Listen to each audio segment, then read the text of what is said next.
mic because I talk kind of low. You're perfect. You're good. I think it'll be fine. All right, so we are here with Zombeast. We have Mario, who does vocals, and then Jared, who does guitar. All right, so for people who don't really know of you guys, can you give a little background to your guys' band and how, like, when you started and everything? I guess I could take the lead on that one.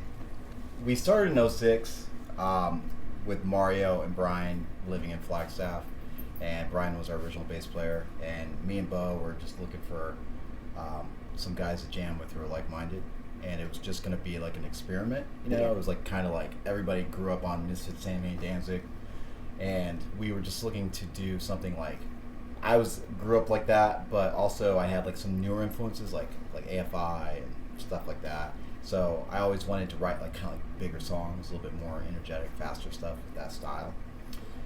And so we started doing it, and basically within a year, there was already like a record label that was interested in us just from some of the shows really? we played. Yeah, they reached out to us for a song to be on a compilation. The record label was called High, and they had like Michael Graves and Wednesday 13, and they had put out like a Blitzkid release. So they were pretty. There was more than that, but they were pretty entrenched in that that genre of music. And Yeah. we sent them a song for a compilation, and they were really impressed with it. And they just kind of kept their eyes on us. And then they came out and they saw us play, and then lo and behold, we were talking about doing a record together, and then it came out. We worked on it. It was a fast year. It was like I think we recorded the album when we were like a band for like 6 months or some shit. Really? Yeah. No click track, no any sort of professionalism to a degree, and it just became its own thing. And then we toured for a little bit, and then life got complicated. The distance between 2 hours north and here was like straining on some of the people. Chris, who was I believe married by the time, he was basically, it was just tough to get him to give up a weekend to go every other weekend to go up there. Yeah. So things came to a halt, and then in the time that we were away, like YouTube, Pandora, all these awesome streaming websites, like I think the album was on Spotify at one point. It was on iTunes. It just kept referring the album and music to other people, and in our absence, it just the following grew to be bigger than when we were a band. So we decided to do a 7-inch. I hit up Mario, and we're like, we have some songs that we never finished putting out, and so I said, let's go record them. Let's just go play a last show, call it a day, have a little moment, and turned into like writing a whole nother album. And some major life shift changes later. We now have the time to do this again, and we're trying to give it one last like real go. Yeah. So yeah. So how would you say this new album is going to be different from your guys' self-titled? I know it's been a long time, so obviously it's going to be different, but... What do you think? Well, I don't know. It's Bigger? bigger. Yeah. So, heavier for sure. I think it's a little bit more serious. Yeah. I think some of the subject matter is a little bit darker. We always had a good time writing songs about fucking werewolves and stuff like that, and it's still there. But at the same time, though, there's also real topics about depression, suicidal tendencies, not the band, but just dark thoughts and stuff like that. Just the ups and downs in life, really. Yeah.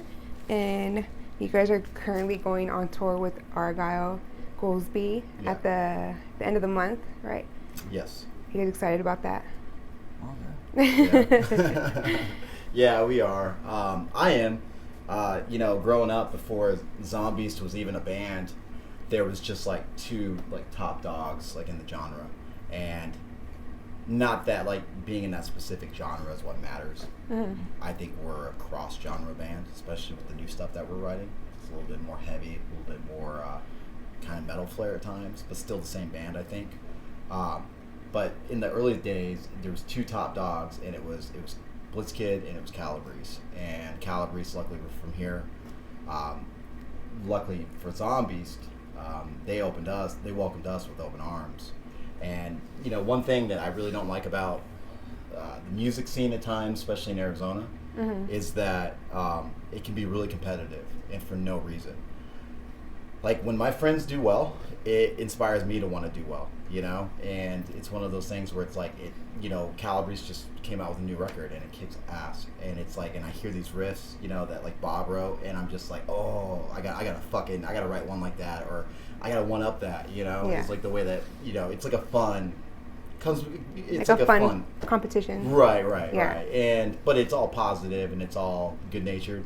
So, but Argyle has been a staple, like in like horror punk and punk rock and just darker music, and I think he has moved on to a lot of really interesting things. So not only am I like looking forward to touring with him and playing with him every night, but also kind of like just having conversations, picking his brain about things. He's doing musical scores and stuff. Oh, really? Yeah, so he's doing like a score for Nosferatu right now. So, oh, okay. Yeah, so he's got a lot of cool stuff in the pipe as well. So. Yeah, you guys are playing the Whiskey as well. That's exciting. That's legendary. So, yeah, I think this has been a bucket list for Mario. So I know, I saw him smile for once. He's like, ooh. Yeah. So yeah, for anybody watching, he's a little quiet, but it's all good. It's all good.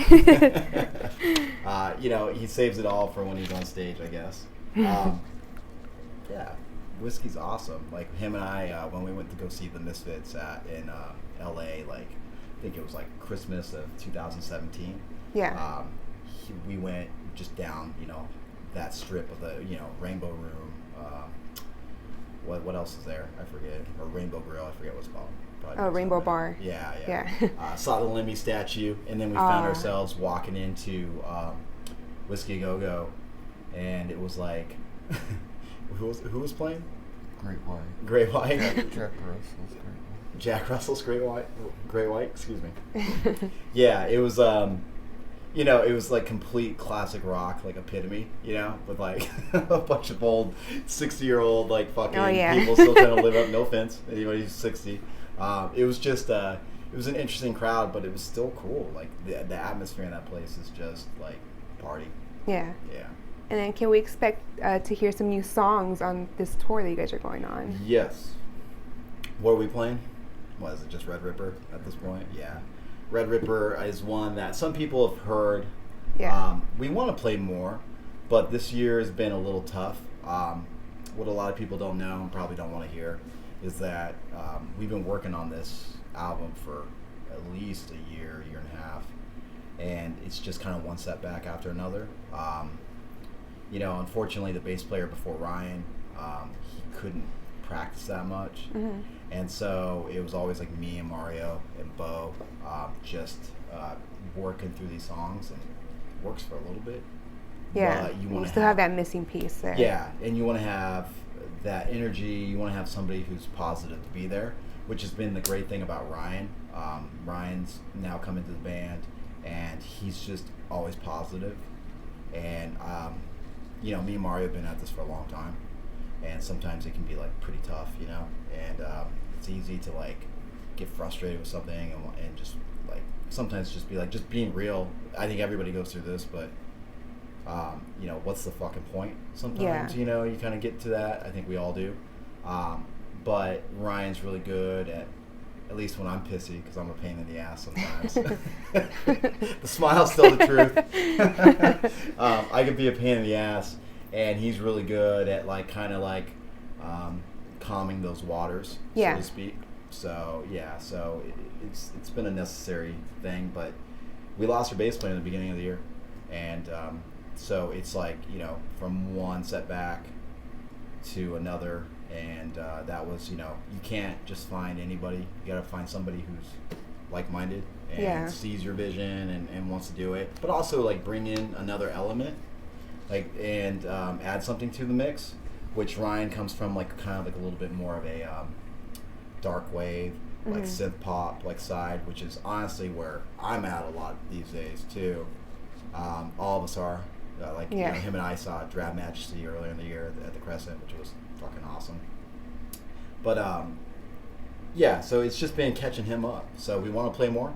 new songs, but at the same time, it's been like, hurry up and learn all these songs. Oh wait, we're going on the road. We're gonna do these. So he had to learn like 23 songs. Really? Yeah, like 23 songs at once, and so we're just gonna save a little bit more for when the album's out. Yeah. Yeah. And then you guys just released your self-titled as a vinyl. Yes. And sold out. What was it? Sold out real quick.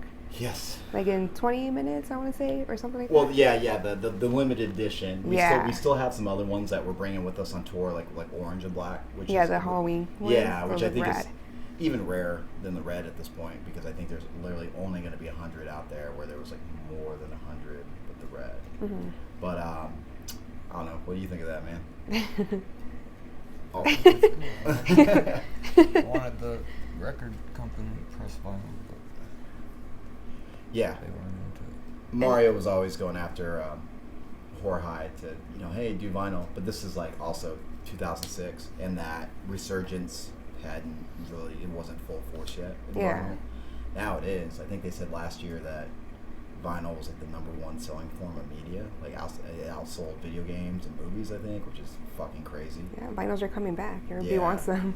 And but no, he was just happy to have like a fucking record with his face on it. So yeah, I mean we all were, and so like Jorge was gracious in letting us buy it back, Yeah. they're basically defunct at this point, and so we were able to buy the record back and get the rights to it, and so right away we figured out with help of one Dave Calabrese from Calabrese, we were able to figure out how to do it. He helped with some of the artwork layout because he's done vinyl for all their albums, and then between him and I and the band, we just threw it into a vinyl format, and we Yeah. love it. So.